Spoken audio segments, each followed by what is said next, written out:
Quando Deus nos chama, Ele nos chamou não para deixar-nos como estávamos, mas Ele nos chama para sermos transformados de glória em glória. O Senhor, Ele é tremendo porque Ele diz para qualquer um, Ele diz o seguinte: venha como você estiver. Você não precisa melhorar para vir. Você não precisa mudar para vir. Você não precisa ficar bom para vir. Vem como você estiver. Mas tenha certeza de que você chegando na presença de Deus, Ele vai te transformar. Ele vai modificar a sua vida. A diferença é que a religião, ela chega para você e para mim e fala assim: cumpra essas regras, seja assim, faça isso, não faça aquilo, vem para cá, não vai para lá. E a religião cria uma camisa de força gospel, se é que existe isso. E a religião tenta formatar as pessoas para serem todas iguaizinhas, como se fosse uma produção em série. E Deus, Ele criou toda a expressão da criação de Deus, né? Você percebe tantas diferenças, né? Tantas nuances de cores. E eu que sou daltônico percebo nuances de cores. Eu imagino vocês. Sons, né? Aromas, características, né? Olha aqui nesse salão aqui, quantas pessoas diferentes, histórias diferentes, origens diferentes, não é isso? Realidades diferentes. E quando nós chegamos no momento da adoração, quando nós chegamos diante de Deus, na palavra, na oração, nós parece que somos tão iguais, não é assim? Nós nos aproximamos tantos uns dos outros, não é isso? Então Deus, Ele tem prazer em mostrar a sua criatividade infinda, em tantas diferenças e detalhes e coisas maravilhosas que Ele criou. Mas Ele quer nos unir em Cristo Jesus. Ele diz, a palavra de Deus nos diz que Deus quer fazer e fará convergir em Cristo todas as coisas. Todas as coisas convergem em Jesus. Todas as coisas Deus fez convergir em Cristo. E o que é tremendo é que no céu, nós sabemos, existem pessoas de toda a tribo, língua, povo e nação. Isso é tremendo, eu amo esse texto. Então o céu é um lugar multicolorido, o céu é um lugar multirracial, o céu é um lugar multiétnico, o céu é um lugar multi-idiomas. Todos ali falando um mesmo idioma, mas eu creio com sotaques diferentes, para caracterizar de onde fomos tirados, de onde fomos trazidos, não é assim? Pelo poder que é no nome de Jesus.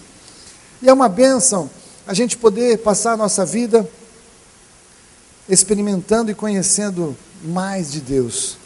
Essa semana eu tive uma pausa para pensar um pouco, né?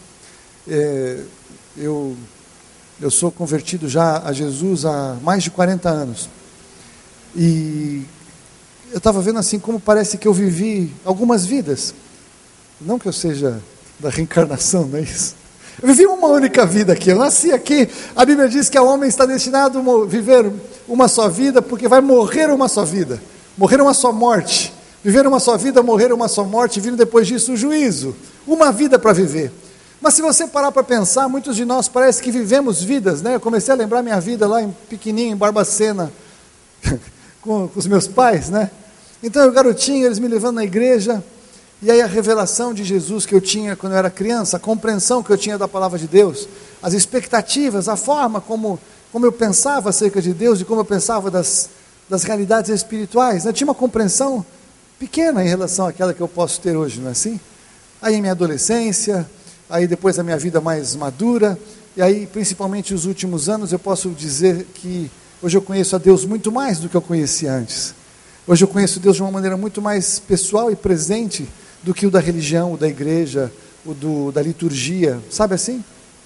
E eu desejo em nome de Jesus que você conheça mais a Deus, que você aprofunde a sua experiência com Deus, que você não fique contente porque você teve uma oração respondida. E aí você fica 2 anos, 3 anos dando testemunho daquela oração respondida, sabe assim? Mas que você todo dia tenha experiências na oração, tenha experiências na adoração, tenha experiência nos relacionamentos, tenha experiência nas finanças, tenha acima de tudo experiências com o poder de Deus, não é assim? É tremendo quando você fala do poder de Deus para alguém, e você vê o poder de Deus se manifestar, você vê a pessoa ser tocada e visitada através da sua vida, não é tremendo isso? E eu estava impactado com isso justamente por conta do final de semana passado, que nós ficamos aqui imersos no poder do Espírito Santo de Deus, e foi tremenda, né, a experiência que nós tivemos no Espírito Santo de Deus durante o encontro, durante o final de semana que tivemos aqui. E sempre que eu experimento algumas coisas no encontro, sempre que eu tenho aquele contato assim, parece que Deus abre um pouco mais do céu. Eu sempre falo, puxa vida, eu tenho me contentado com pouco. eu tenho me contentado com menos. No dia a dia a gente entra num ritmo e a gente precisa sempre querer mais, porque Deus tem mais. Então Deus tem mais na perspectiva de quem quer mais para Deus, e Deus tem mais na perspectiva de quem muitas vezes está com algumas coisas prendendo a vida, algumas coisas na vida empacadas, e que já nem mais percebe, sabe assim, a pessoa precisa ter uma experiência com uma liberação para ela perceber o quão ela estava travada e presa. E eu lembro que, ministrando uma palavra no encontro, eu compartilhei um aspecto da minha vida que vai com certeza fazer muito sentido aqui na ministração dessa noite. Esse nariz é meu, tá? Eu paguei por ele, eu comprei, ele é meu, né? Porque eu quebrei o nariz 2 vezes quando eu era mais garoto, né? Eu quebrei o nariz uma vez jogando, tem um jogo que chama cricket, que tem uns martelos de madeira bem pesados, umas bolas de madeira também pesadas, joga-se num campo de areia ou de grama, né? E aí eu tive uma experiência assim de filme do Gordo e o Magro, sabe? Eu era um magro naquela época. E aí o rapaz estava jogando comigo, ele foi dar uma martelada na bolinha assim, e ele passou da bolinha, ele errou a bolinha, ele subiu com o martelo e acertou o martelo no meu nariz, assim. Pau! E aí meu nariz ficou assim, bem diferente. Bem diferente. Aí o médico conseguiu botar ele razoavelmente no lugar, mas eu reconheço que eu perdi um pouco da minha capacidade de respirar. Mas depois que cicatrizou meu nariz, eu estava bem, parecia que estava. Passaram-se ali uns 3 anos, aí um dia eu estava jogando futebol, e aí eu tomei uma cabeçada no nariz.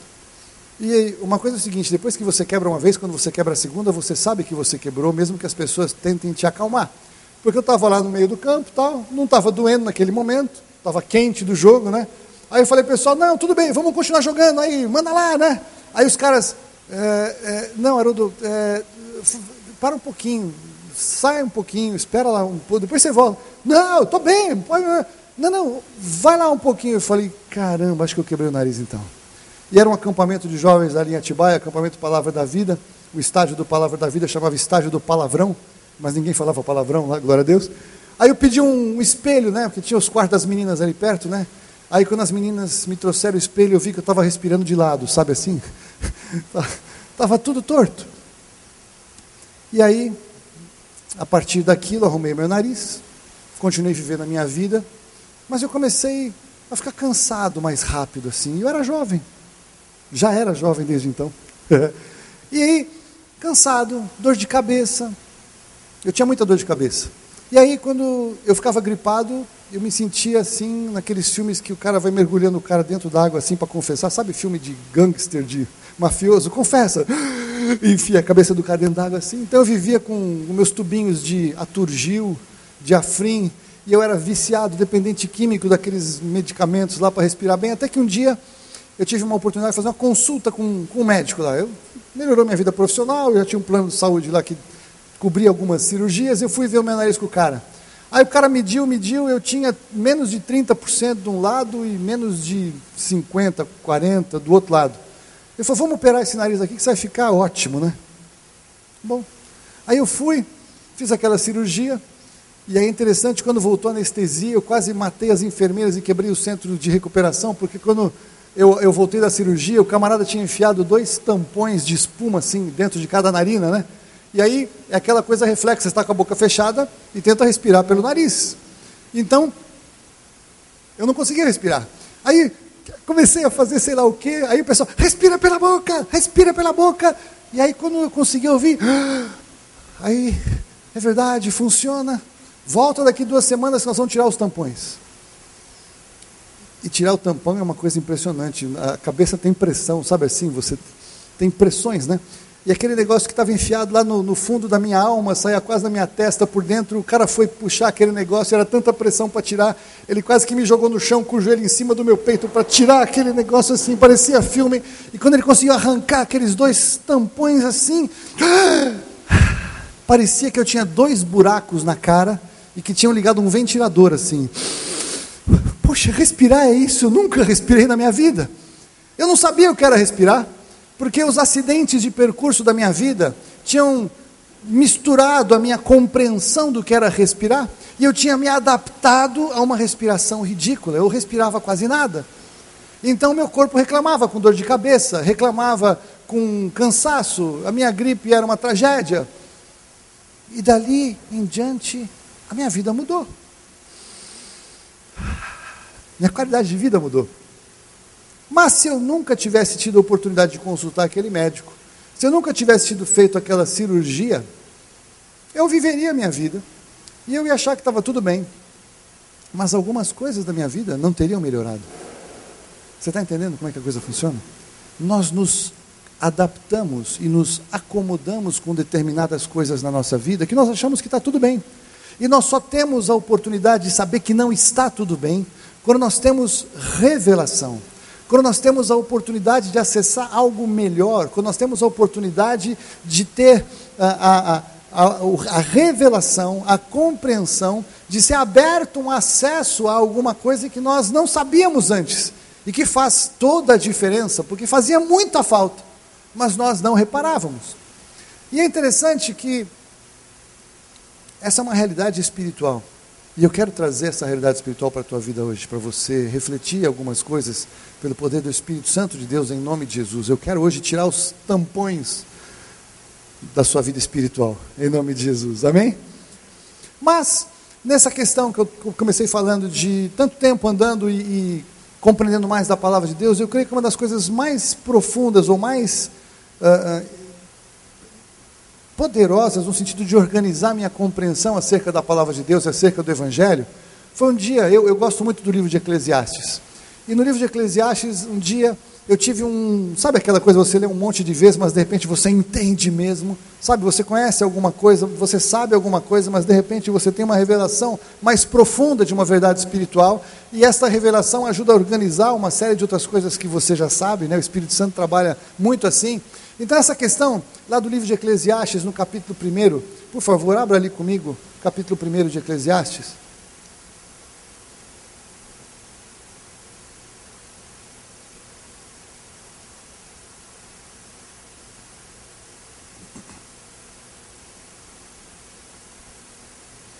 Ela nos traz uma compreensão de que muitas coisas ficam represadas no passado, ou nós achamos que o que nós estamos vivendo e passando é alguma coisa que ninguém sabe, que ninguém nunca passou, que nós estamos dentro de uma situação ou de uma realidade econômica, ou familiar, ou emocional, e que somos só nós. Só nós somos assim. Ninguém sabe exatamente como tratar com a gente. E o Salomão, ele traz aqui uma revelação, uma compreensão que nos ajuda a organizar muitas coisas, né? Então ele diz, no versículo 9, a partir do versículo 9 do capítulo 1, o que foi, isso é o que há de ser, e o que se fez, isso se tornará a fazer. Nada há que seja novo debaixo do sol. Há alguma coisa que se possa dizer, ver, isso é novo? Ela já existiu nos séculos que foram antes de nós. Já não há lembrança das gerações passadas, nem das gerações futuras haverá lembrança entre os que virão depois delas. Isso aqui é muito sério. Não existe nada de novo debaixo do sol. Deixa um dedo aí, eu queria complementar. Nós vamos ficar em Eclesiastes. Se você não tiver facilidade de achar Hebreus, deixa aí. Mas eu quero ler o versículo 5 do capítulo 8 de Hebreus, Hebreus 8. Mas deixa o dedo em Eclesiastes, que nós vamos ficar em Eclesiastes depois, tá? Hebreus 8, no versículo 5, nós lemos o seguinte: os quais servem àquilo que é figura e sombra das coisas celestiais, como Moisés foi divinamente avisado quando estava para construir o tabernáculo, porque lhe foi dito, olha, faze conforme o modelo que no monte se te mostrou.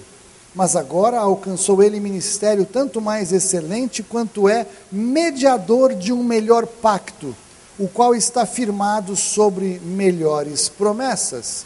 Se você virar um pouquinho para Hebreus capítulo 12, versículo 22, eu quero estabelecer esse fundamento para daí eu poder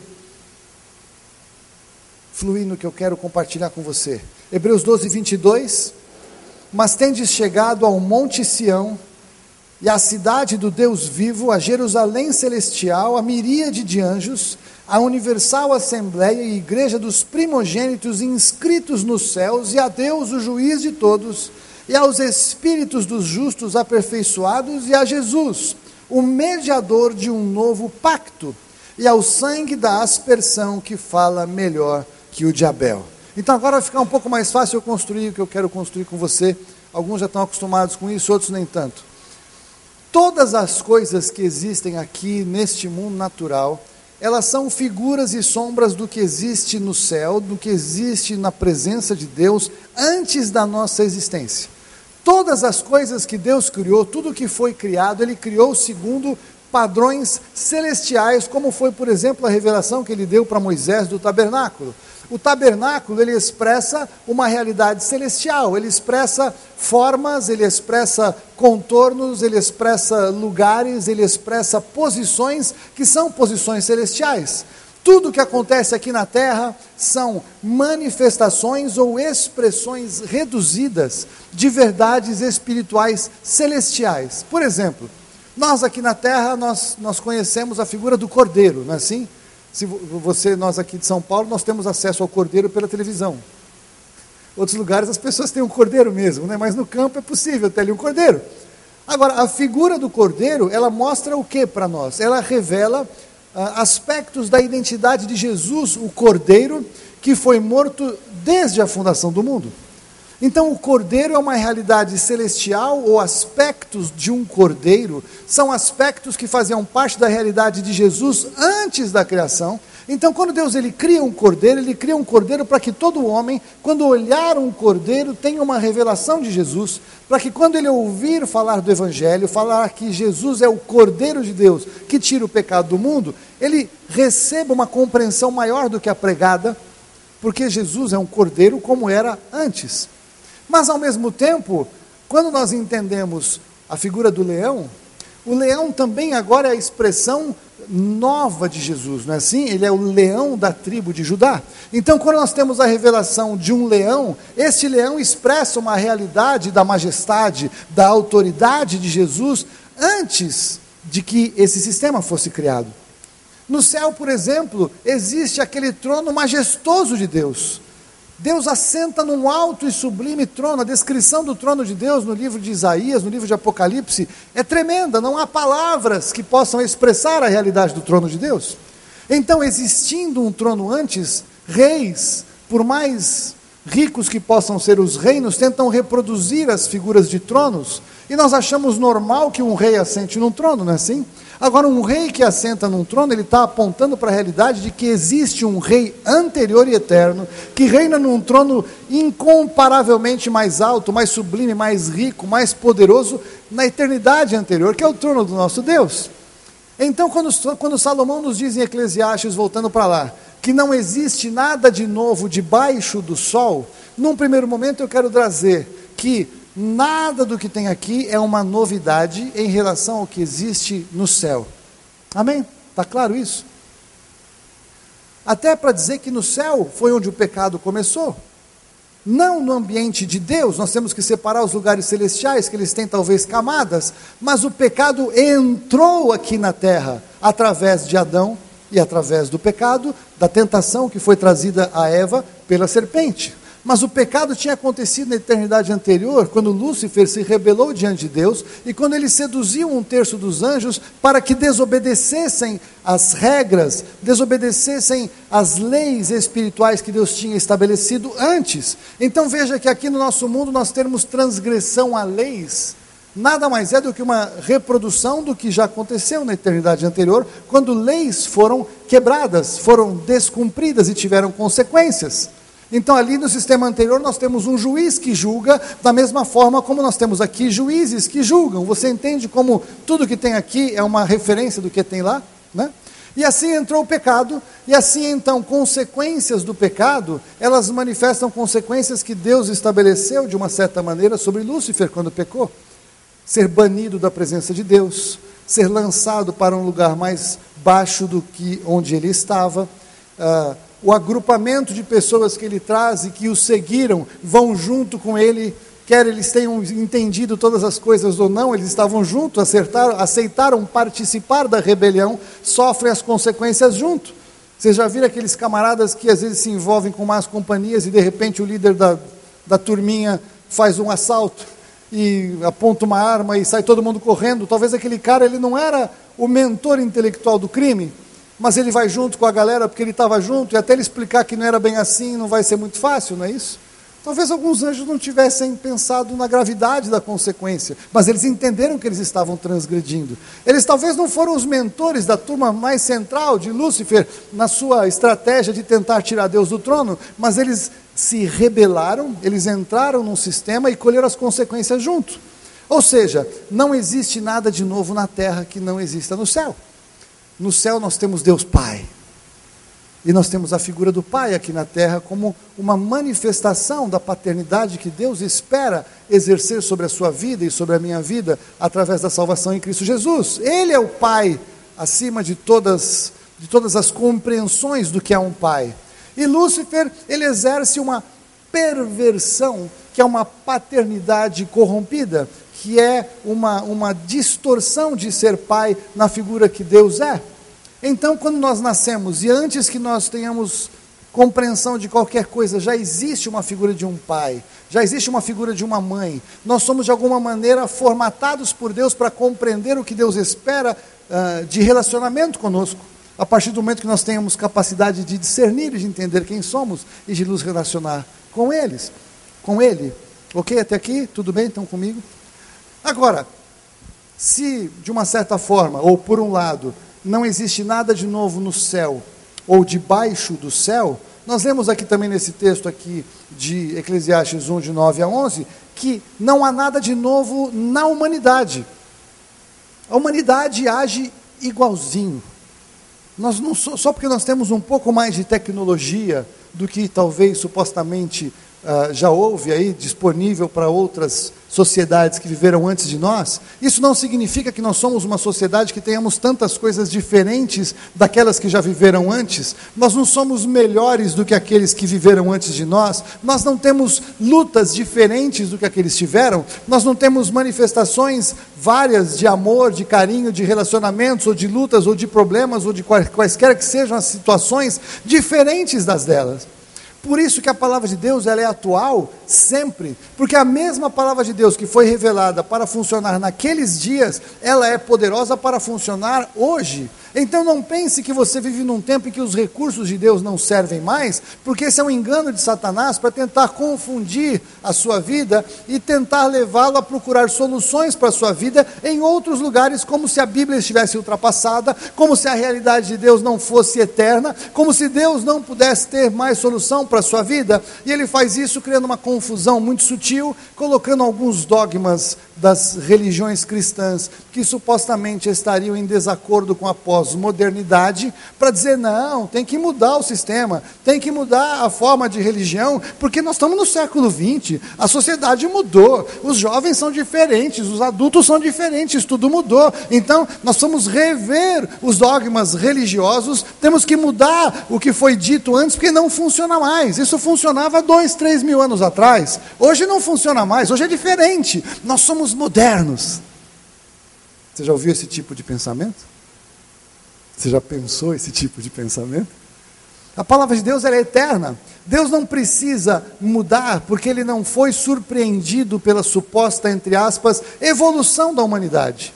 A evolução, entre aspas, da humanidade não surpreendeu a Deus. Ele não escreveu uma palavra lá atrás que ficou ultrapassada, e agora temos que ter a Bíblia 2.0 ou 3.0 ou sei lá qual, porque mudou. Não mudou.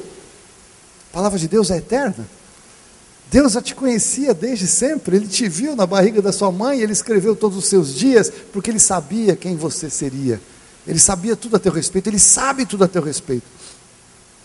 Mas veja, Ele estabeleceu então um melhor pacto em Jesus, como nós lemos no texto de Hebreus, né? Ele é o mediador de um melhor pacto. Jesus é este mediador, no sentido de que nós agora temos um ministério mais excelente do que antes. A partir da obra de Jesus, nós temos acesso a algumas realidades espirituais de uma maneira mais aperfeiçoada do que aqueles que vieram antes de nós. Vamos falar sobre isso. Mas agora, eu queria compartilhar mesmo com vocês a essência da minha palavra de hoje, que eu quero trazer uma palavra acerca do Consolador, o Espírito Santo, para aqueles que andam oprimidos. E eu quero falar um pouco sobre esta realidade, porque essa realidade parece que andar oprimido ou andar deprimido é uma realidade do nosso século, não é assim? Nós vivemos supostamente a era do estresse, a era de que as pessoas estão completamente prejudicadas emocionalmente, não que não seja verdade por uns aspectos, mas eu vou mostrar que isso é mais antigo do que a gente pensa e tem uma causa um pouco diferente ou complementar daquela que a gente pensa. Então, voltando ali para Eclesiastes, abra comigo ali no capítulo 4, por favor. Capítulo 4 de Eclesiastes.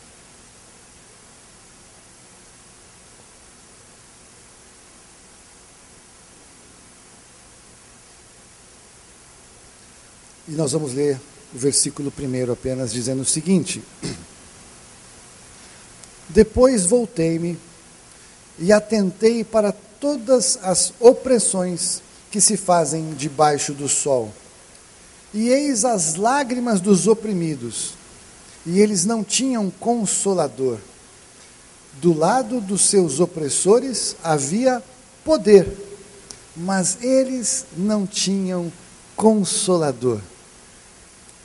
Eu não sei se essa palavra vai ter o mesmo impacto na sua vida que teve na minha vida, mas essa semana, quando eu parei para ler um pouquinho, eu estava lendo Eclesiastes, eu nunca tinha lido dessa maneira a compreensão acerca daqueles que andam oprimidos e daqueles que muitas vezes têm lágrimas nas suas vidas, sejam lágrimas realmente vertidas ou sejam lágrimas internas, não é assim?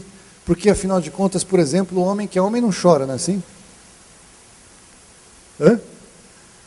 Eu, por muitos anos, eu acreditava nisso e eu ralava para não chorar, né? Chorar não era comigo. Até que eu fui tão tocado pelo Espírito Santo, tão quebrantado, que eu virei quase que um chorão, que vocês já sabem, não é assim? Mas eu não chorava, porque eu entendia que esse negócio de chorar não era coisa de homem, porque tinha sido trazer isso para mim. E como vocês podem imaginar, isso trouxe muita saúde para a minha alma, né? Aqui a pastora Lilian poderia ministrar muito sobre isso. Como é importante chorar, como é importante externar ou desabafar ou manifestar, porque Deus criou como uma válvula de escape chorar. Mas os homens, por exemplo, muitas vezes estão debaixo de muita opressão, porque não está fácil hoje em dia você trabalhar, você enfrentar o mercado de trabalho, você cuidar da tua família, você enfrentar tantas coisas, né? E além de tudo, debaixo de toda essa pressão e angústia, quando tudo dá errado, todo mundo espera de você, você ainda vai entrar no banheiro sozinho, vai olhar no espelho e vai falar: homem não chora! Quer dizer, mais um peso ainda para um camarada suportar. É opressão bastante ou não? Ou então uma situação como ontem nós ouvimos o testemunho daquela doutora que deu o seu depoimento de vida, não é assim? Tanto problema de saúde, aí vai fazer o transplante, aí depois que faz o transplante, aí o divórcio, quando tudo parece vai melhorar, aí o câncer, aí um segundo transplante, você fala: Jesus da glória, né? Não acaba esse filme, não tem fim esse negócio, né? Não vai acabar nunca essa opressão nessa vida dessa mulher. E ela, porque ela passou por tudo isso e já está do outro lado da ponte, ela dá glória a Deus por tudo o que aconteceu na minha vida. Será que algum dia você vai poder dar glória a Deus por tudo isso que você está passando hoje? Qual que é a tua esperança ou expectativa a ser da sua realidade hoje? Como é que você olha para a tua situação? Como é que você lida e enfrenta com ela? Uma forma muito normal é imaginar o seguinte: ninguém sabe a dor que estou vivendo. Ninguém nunca passou um problema como o meu. Ninguém entende o que eu estou pensando, o que eu estou sentindo, o que eu estou passando. É uma coisa que aconteceu só comigo. E aí eu já quero de cara dizer para você que não, meu querido, não, minha querida, não tem nada de novo debaixo do sol. Ao longo dos milênios que a humanidade está aqui, pessoas de um jeito ou de outro passaram por situações como a sua, enfrentaram circunstâncias como a sua, alguns foram bem-sucedidos e venceram, outros foram mal-sucedidos e naufragaram. Não venceram, sucumbiram. Deles não há nem memória. Por outro lado, alguns venceram, mas deles também não há memória. Nós só temos memória, por exemplo, na Bíblia, daqueles que Deus decidiu nos revelar para que nós aprendêssemos com a vida deles. Mas eu fico imaginando essa compreensão que Salomão teve. Salomão, se você ler aí os 4 primeiros capítulos de Eclesiastes, ele estava vivendo uma grande crise existencial. Porque Salomão, ele era mais rico do que todos, ele tinha mais poder do que todos, ele tinha mais influência do que todos, ele tinha mais mulheres do que todos, ele tinha mais shows musicais do que todos, ele tinha mais construções, edificações, experiências, servos, servas, o que você puder imaginar. Ou se você acha que você tem alguma coisa que te faz muito importante hoje, eu quero dizer que ele tinha centenas de vezes mais do que você tem hoje. E ele chegou num momento que ele parou e falou assim: isso aqui é vaidade, isso aqui não adianta nada, eu ralo, eu tenho tudo isso que eu tenho, aí tem um cara pobre aqui no meu reino, e já já morre ele, morro eu, e é tudo igual, vamos todos no mesmo lugar. Ele, por outro lado, falou: aí eu fiz tudo isso, construí tudo isso com a minha sabedoria, eu me dediquei, eu estudei, eu sei, eu fiz, eu faço, amanhã eu morro, vai ficar para alguém. O que esse cara vai fazer com tudo que eu estou deixando? Aí ele percebe: caramba, nu eu vim para cá, e nu eu vou embora. Que diferença faz? E aí ele chega, e ele começa a olhar as pessoas à sua volta. E aqui ele fez essa observação, que é a que eu quero tocar hoje com você. Depois, em meio a todo esse pensamento, a toda essa análise, a toda essa crítica da vida contemporânea, e se você ler a realidade que Salomão viveu, você vai ver que é igualzinho à realidade que você e eu vivemos hoje, parece a mesma sociedade, não muda nada, igualzinho, talvez não tivesse internet lá, mas aliás, eu queria, não posso perder essa, claro, né? O pessoal fez escavação, me perdoe os meus amigos portugueses, eu tenho portugueses na minha família anterior, mas eles fizeram escavações e descobriram que há já 4.000 anos na região, ali onde fica Lisboa, eles não acharam nenhum tipo de fio, o que significa que eles já tinham um sistema wireless, totalmente desenvolvido naquela época, já era tudo sem fio, há 4.000 anos em Portugal. Mas voltando para a realidade, o Salomão, ele percebeu o quê? Essa tem efeito retardado, né? Ela vai demorar um pouquinho. O Salomão percebeu que era tudo passageiro e vaidade. Ele não ia poder levar nada. Que depois de 100, 200, 300, 400, 500, 1.000, 2.000 anos depois da vida dele, a maioria das coisas que aconteceram ninguém iria saber. E vou dizer, se a gente tivesse mais 1.000 anos de humanidade, alguém ia falar alguma coisa a teu respeito? A tua história, o teu sucesso profissional, o quanto de dinheiro você ganhou, as vantagens que você pode contar de futebol, vida emocional, quantas mulheres, quantos homens. Ninguém nem saberia de você nem de mim. Não faz diferença. E o Salomão, ele ficou impactado com este aspecto.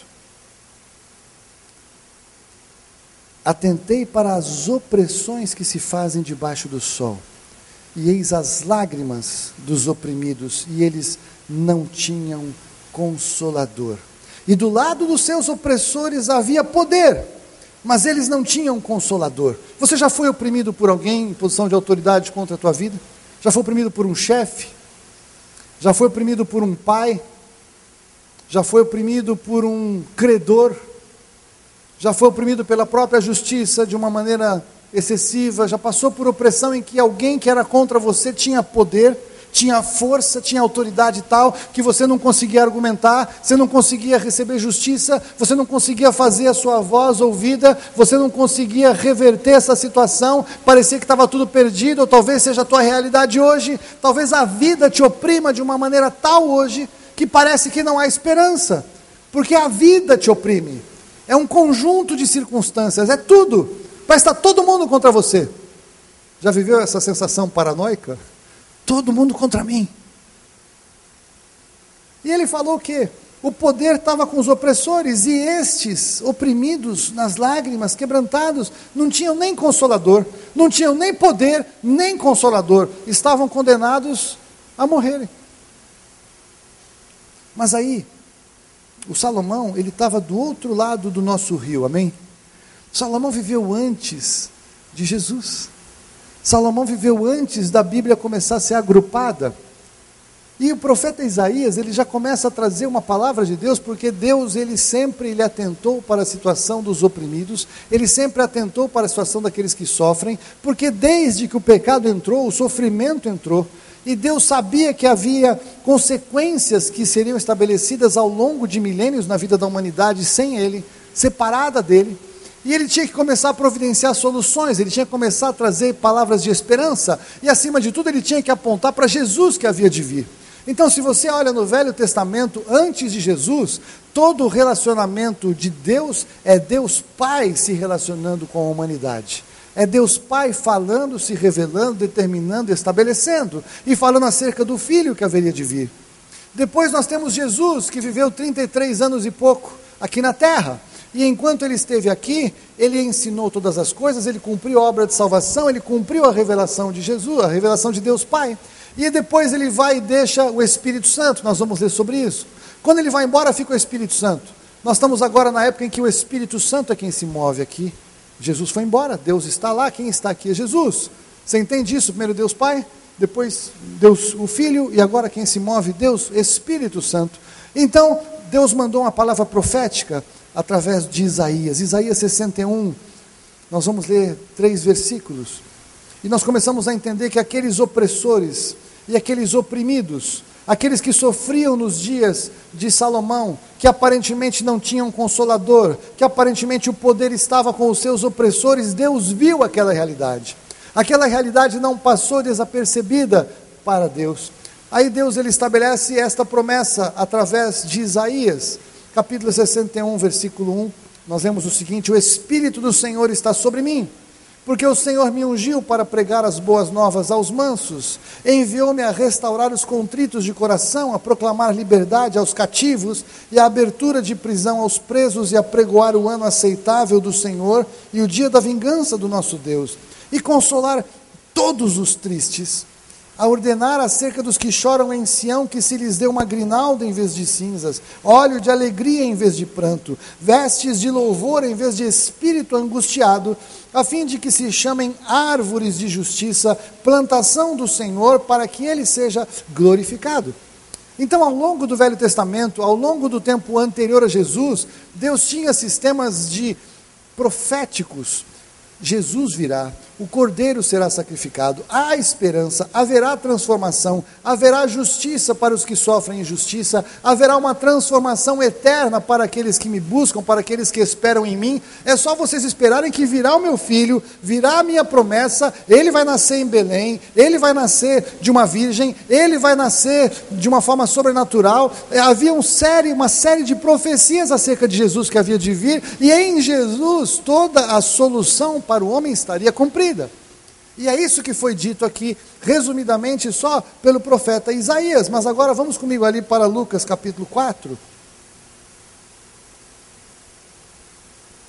Porque daí Jesus começa o seu ministério. E logo no comecinho, Jesus ele esteve numa sinagoga um sábado. E é costume na sinagoga no sábado a leitura do dia. Até hoje, se você pegar sites da cultura judaica nos dias de hoje, você vai perceber que se você entrar em alguns lugares, você sabe o texto que eles estão lendo hoje. Todo dia tem uma porção do profeta e uma porção da lei, são 2 leituras, e elas são sequenciais. Então, a cada ano, eles leem todo o Velho Testamento, que é o que eles creem como palavra de Deus, eles leem repetidas vezes. E nesse dia, Jesus foi no dia certinho, porque ele sabia que dia que seria lido esse texto, ele foi lá, e este é o texto que foi lido, ele mesmo se levantou, ficava ali o livro aberto para quem fosse fazer a leitura, e Jesus foi fazer a leitura, e ele leu exatamente esse texto, 4:18 de Lucas: o Espírito do Senhor está sobre mim, porquanto me ungiu para anunciar boas novas aos pobres, e enviou-me para proclamar libertação aos cativos, e a restaurar vista aos cegos, para pôr em liberdade os oprimidos, e para proclamar o ano aceitável do Senhor. Jesus declarou então aquela palavra que vocês viram aqui escrita até hoje, ninguém sabia quem era, é comigo o negócio. Está sobre a minha cabeça, esta unção é minha, esta unção eu recebo. E aí quando ele soltou esse livro, se você ler depois o texto de Lucas inteiro, ficaram todos olhando para Jesus. O que significava? Ele falou: hoje se cumpriu esse texto. Eu cheguei aqui para cumprir essa palavra. Eu vim cumprir a palavra profética diante dos olhos de vocês.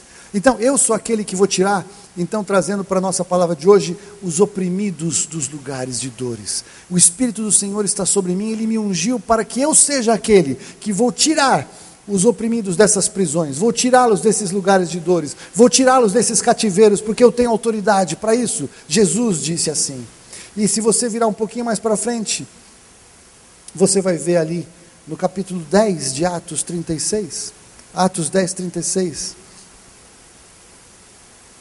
quando Pedro está trazendo uma pregação tremenda, na sequência ali, com Cornélio, e ele está falando de Jesus, e a pregação de Pedro é tremenda, e ele, cheio do poder de Deus, ele chega nesse ponto da palavra dele, versículo 36 do capítulo 10, ele diz o seguinte: a palavra que ele enviou aos filhos de Israel, anunciando a paz por Jesus Cristo, este é o Senhor de todos. Esta palavra, vós bem sabeis, foi proclamada por toda a Judéia, começando pela Galiléia, depois do batismo que João pregou, concernente a Jesus de Nazaré, como Deus o ungiu com o Espírito Santo e com poder. Aleluia! Deus ungiu a Jesus com o Espírito Santo e com poder, o qual Jesus andou por toda parte, fazendo o bem e curando a todos os oprimidos do diabo, porque Deus era com ele. Você está entendendo a questão agora? Os oprimidos, eles não eram somente oprimidos por pessoas ou por sistemas, eles não eram apenas oprimidos por situações, mas eles eram oprimidos pelo diabo. O sistema do diabo foi desenhado para oprimir as pessoas, para constranger as pessoas, para limitar as pessoas, para colocar as pessoas em cativeiro, e Jesus veio, entre outras coisas, para desfazer as obras do diabo. Então, quando o Espírito do Senhor repousou sobre Jesus, se cumpriu a palavra de que Jesus iria iniciar o seu trabalho de, entre outras coisas, libertar os oprimidos com poder. Antes não havia poder do lado dos oprimidos, como nós lemos em Eclesiastes, havia o poder dos opressores, mas agora há um poder sobre aquele que é o libertador, há um poder liberado da parte de Deus e há uma unção estabelecida por Deus sobre Jesus, para que Jesus se levante, entre outras coisas, para libertar aqueles que estavam oprimidos. Aleluia! E Pedro entendeu esta revelação, porque Pedro pregou em Atos, depois que Jesus tinha cumprido o seu ministério, mas Pedro, ele pôde pregar isso porque ele estava num dia muito específico, um dia em que Jesus respondeu algumas perguntas em João capítulo 14, vire comigo para João 14,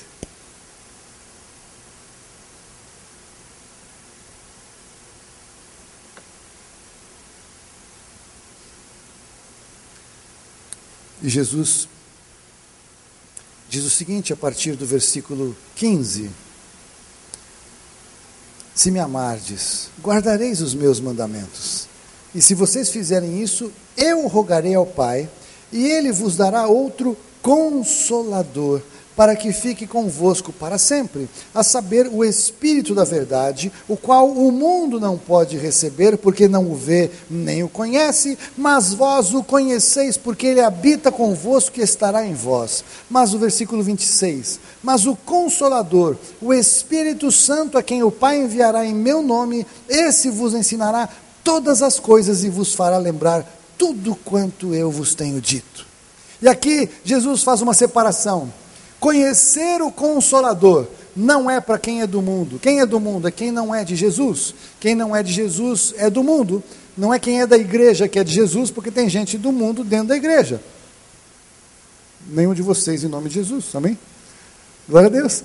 Mas nós que somos de Jesus, nós conhecemos o Espírito Santo, mas nós temos que conhecer a realidade do Espírito Santo. O ministério do Espírito Santo. O Espírito Santo não vem apenas, entre aspas, para nos encher do Espírito Santo quando nós oramos em línguas, e quando nós profetizamos, e quando nós temos experiências maravilhosas.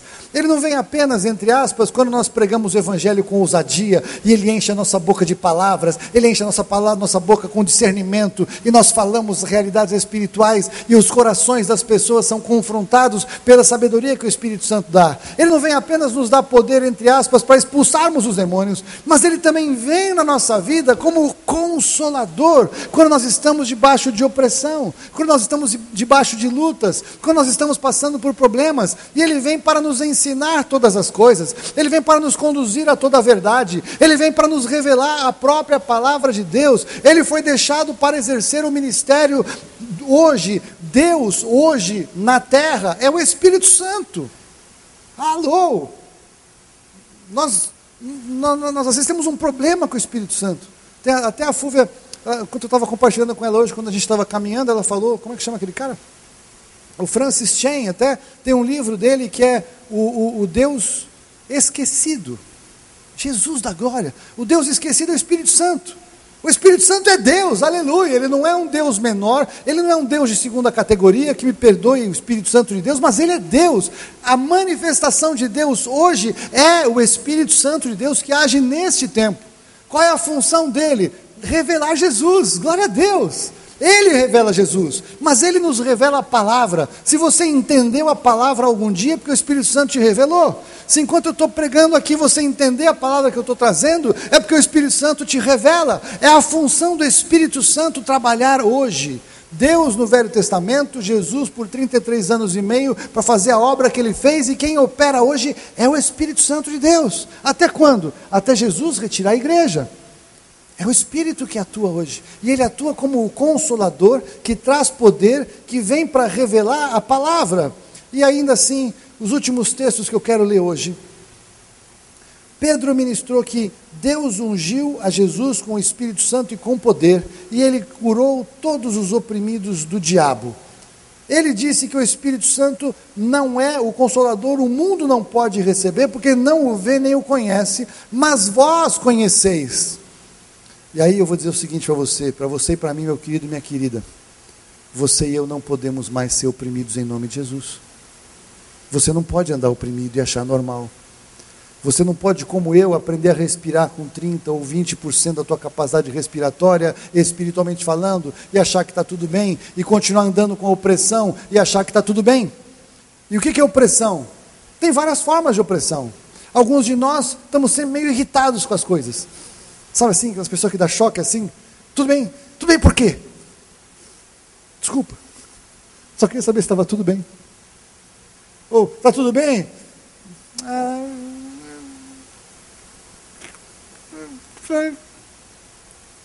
Como Deus quer. Nunca está bom. Está tudo bem? Acho que eu estou ficando gripado. Eu não estou bem não. Ora por mim, eu não estou bem não, estou ficando mal. E tem gente que está sempre ficando doente, está sempre ficando cansado, está sempre ficando com dor, está sempre ficando irritado, está sempre ficando chateado, está sempre ficando magoado, está sempre ficando triste, e é supostamente alguém de Jesus. Qual a diferença? Nós que conhecemos o Espírito Santo de Deus, nós não podemos estar oprimidos pelo diabo, e nem oprimidos por sentimentos que não são sentimentos da palavra de Deus, mas são sentimentos contrários à palavra de Deus. E se são sentimentos contrários à palavra de Deus, vem da onde? Do diabo. Quer dizer que nós não podemos ter problema nem luta? Claro que não. Quer dizer que de vez em quando nós não ficamos chateados? Claro que sim. Quer dizer que é normal a gente lutar com as nossas emoções? É óbvio que sim. Mas a minha pergunta é: o que nós fazemos com estas coisas? Como nós nos posicionamos frente a estas lutas ou essas circunstâncias? Nós achamos que a culpa é de alguém, ou nós entendemos também que nós temos que resolver a questão espiritual primeiro, mais alta, e tirar de frente? Opressão aqui comigo não, não é para. Opressão aqui comigo não, diabo, em nome de Jesus, sai daqui. Aí, se eu mando a opressão embora, talvez 70% do meu problema seja resolvido. Aí eu vou lidar com a questão emocional, aí eu vou lidar com a dor, aí eu vou lidar com o problema, aí eu vou lidar com o relacionamento, mas aí já mudou completamente a proporção das coisas, você está entendendo? Veja o ensino de Paulo em Efésios 4. Efésios 4, Paulo faz uma série de declarações. Aí ele vai dizer no versículo 27, falando para crentes. Alô? Ele estava falando para os crentes da igreja de Éfeso. Grifa na tua Bíblia esse versículo se você não conhece. Efésios 4, 27. Paulo vira para os crentes e fala o seguinte: não deem lugar ao diabo. Uau! Que é isso, pastor? Cruz credo. Como é que é isso, né? Eu sou crente, sou de Jesus. Esses caras de Éfeso também eram. E Paulo está falando, não deem lugar ao diabo. Como é que eu dou lugar ao diabo? Quando eu aceito essa coisa. Eu aceito essas palavras contrárias à palavra de Deus. Lembra que o Espírito Santo vem para revelar a palavra? Então não importa o mundo dizer, tem uma epidemia, todo mundo vai ficar doente. Eu não, em nome de Jesus. Não é comigo. Todo mundo está estressado, nervoso, com pavio curto, com problema. Eu não, em nome de Jesus, eu sou controlado pelo Espírito Santo de Deus. Eu preciso ter revelação do que a palavra de Deus traz ao meu coração, e é a mesma palavra de milênios, porque eu não sou igual a todo mundo, eu não vivo igual a todo mundo, eu não ando no padrão igual a todo mundo, porque se eu decido andar, eu estou rejeitando a palavra de Deus e estou dando lugar ao diabo. E sabe o que é pior que eu estou fazendo? Veja aqui o versículo 30, e não entristeçais o Espírito Santo de Deus, no qual fostes selados para o dia da redenção. Quando eu dou lugar ao diabo, eu entristeço na sequência o Espírito Santo de Deus, porque ele está me falando uma coisa diferente, ele quer me levar para um caminho diferente, ele quer se estabelecer na minha vida, trazendo o consolo, trazendo a revelação da parte de Deus, e se eu rejeito o que ele está falando, e dou lugar ao diabo, eu entristeço o Espírito, e o Espírito ele é suave. Nós temos uma lavagem cerebral por conta de pessoas que vão em lugares que são possuídos por espíritos e vira de ponta cabeça e cai na lama e faz coisas estranhas e baba e perde completamente o controle, fica completamente exposto e não lembra nada do que fez. E aí quando o Espírito Santo chega na nossa vida e quer nos tomar, seja para fazer uma coisa sublime, ou seja talvez para nos dar uns chacoalhões, que talvez nós vamos até mesmo cair pelo poder do Espírito, e agora está uma grande polêmica, eu não vou entrar nesse assunto, porque eu não perco tempo com besteira. O Espírito Santo de Deus, ele só vem se a gente autoriza, se a gente chama.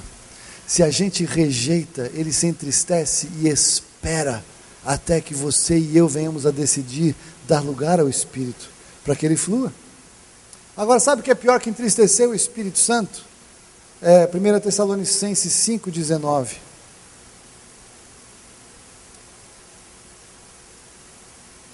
E é o último texto que eu quero ler nessa noite. Pior do que entristecer o Espírito, 1 Tessalonicenses 5,19, quando Paulo nos diz, não extingais o Espírito, não desprezeis as profecias, mas ponde tudo à prova. Extinguir o Espírito, entristecer o Espírito, nos leva de volta à opressão, nos leva de volta ao cativeiro, dá força aos opressores para que se levantem contra nós, e nós ficamos presos de novo naquele começo do filme. Sabe andar em círculo? Você já passou pela tua vida por situações que você passou uma vez, e aí passa um tempo você se vê de novo, aí passa um tempo você se vê de novo, aí passa um tempo você se vê de novo. Alguma coisa está travada na tua vida, na minha vida, nós precisamos romper com isso em nome de Jesus. Falando acerca de depressão e falando acerca de opressão, é tempo de você se indignar contra a opressão, é tempo de você entender que Jesus se levantou cheio do Espírito Santo de Deus para destruir as obras do diabo e que ele deixou o Consolador para que o Consolador opere na sua opressão, para te confortar na sua opressão, para te trazer a palavra de Deus, para você entender o que você pode e deve fazer na situação que você está vivendo, e acima de tudo saber que o poder de Deus está com Jesus para te libertar da opressão, para que você quebre o cativeiro que estava sobre a tua vida, para que a tua mente seja livre, para que você possa tomar a decisão de mudar, de ser consolado, confortado, cheio, capacitado para vencer em nome de Jesus, para manifestar a vitória de Jesus comprada a alto preço por você, pela tua vida hoje, em nome de Jesus. Amém? Você consegue entender isso, meu querido, minha querida? Se você consegue entender isso, você precisa fazer alguma coisa quanto a isso. Se você entrar aqui travado na opressão, se você entrar aqui chorando, você estava chorando antes de vir, veio aqui quase que empurrado ou puxado nessa noite pela tua mulher, pelo teu marido, pelo teu pai, pelo teu amigo, você veio aqui debaixo, sei lá o quê. Você não pode sair daqui igual. Se a opressão está na tua vida, você precisa fazer que nem eu fiz lá, você precisa descobrir como é que é viver sem ela. Quando eu operei o nariz, eu respiro.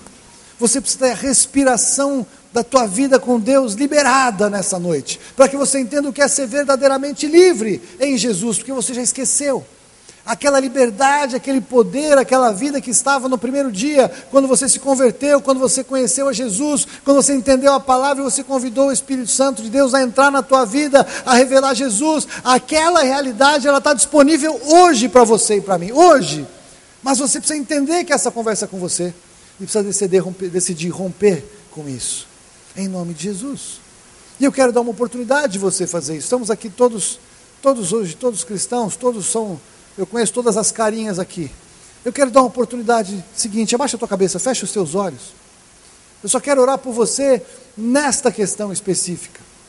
Porque nós permitimos que o diabo nos oprima. Nós muitas vezes damos lugar ao diabo. E nós entristecemos o Espírito Santo de Deus. E ele está esperando que você decida recebê-lo como o consolador da sua vida, para que ele possa manifestar o poder de Jesus contra o poder do opressor, e você seja livre como você já foi, ou como você talvez nunca foi. Como é que isso funciona? Você precisa se indignar contra isso. Você precisa parar para pensar o que está acontecendo na minha vida hoje. Precisa mudar hoje. Você precisa decidir essa mudança hoje, e você precisa convidar Jesus para fazer essa mudança na sua vida hoje. Você precisa receber a obra do Espírito Santo de Deus em você. Ele está agora tocando o teu coração. Se o Espírito Santo de Deus está tocando o teu coração, você precisa convidá-lo, dar lugar a Ele. Fala: Espírito Santo de Deus, toma a minha vida agora. Eu recebo a tua obra. Eu creio no teu poder. Eu creio que o Senhor me revela a obra de Jesus na minha vida. Eu quero a obra de Jesus na minha vida. Eu não quero mais viver assim. Eu não quero mais ser assim. Eu não quero mais andar assim. Eu não quero mais me sentir assim. Ajuda-me a mudar. Espírito Santo de Deus. Pai, eu oro em nome de Jesus nessa noite, na vida dos meus queridos. Pai, que em nome de Jesus não haja entre nós mais ninguém oprimido pelo maligno. Ninguém oprimido, ó Deus, cativo, ó Pai, em lágrimas, lutando contra situações sem esperança, lutando em situações de uma maneira quase que sem controle, vivendo uma religiosidade só artificial, vindo à igreja fazendo de conta que está tudo bem, mas cativo em áreas da sua vida. Pai, em nome de Jesus, eu peço que o Senhor toque, ó Pai, aqueles que hoje estão aqui desta maneira, para que saiam daqui diferentes em nome de Jesus, para que experimentem uma transformação pelo Senhor em nome de Jesus, que o Senhor possa revelar ainda mais a Tua palavra na vida desses queridos, para louvor da Tua glória. Eu os abençoo, para que sejam mais do que vencedores, como a Tua palavra nos chama a ser, em nome de Jesus. Amém e amém.